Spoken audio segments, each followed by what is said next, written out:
নির্বাচনের road map নিয়ে প্রধান উপদেষ্টার সঙ্গে আলোচনায় বিএনপি মোটেও সন্তুষ্ট নয় বলে মন্তব্য করেছেন দলটির মহাসচিব মির্জা ফখরুল ইসলাম আলমগীর।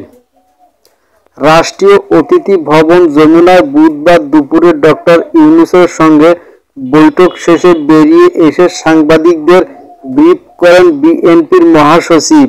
মির্জা ফখরুল বলেন, ডিসেম্বরে আমরা নির্বাচন চাই।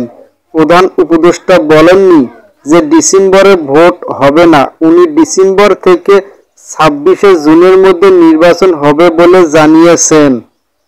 নির্বাচনের সুনির্দিষ্ট সময়সীমা না দেওয়ায় বিএনপি অসন্তুষ্ট জানিয়ে দলটির মহাসচিব বলেন, তারা বৈঠকে নির্বাচন নিয়ে আলোচনায় একেবারে সন্তুষ্ট নন। নির্বাচনের তারিখ প্রলম্বিত করা হচ্ছে বলে মনে করেছেন কিনা এমন প্রশ্নের জবাবে তিনি বলেন, নির্বাচনের সময় বলা হচ্ছে ডিসেম্বর থেকে জুন।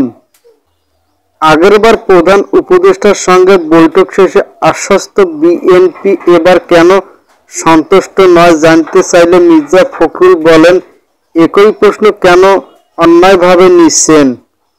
ফ্যাসিবাদী শাসনের জাতাকলে দীর্ঘদিন ধরে ক্ষমতার রাজনীতির বাইরে থাকা বিএনপি ডিসেম্বরে নির্বাচন চাওয়ার পাশাপাশি এ নিয়ে রোডম্যাপ চেয়ে আসছিল।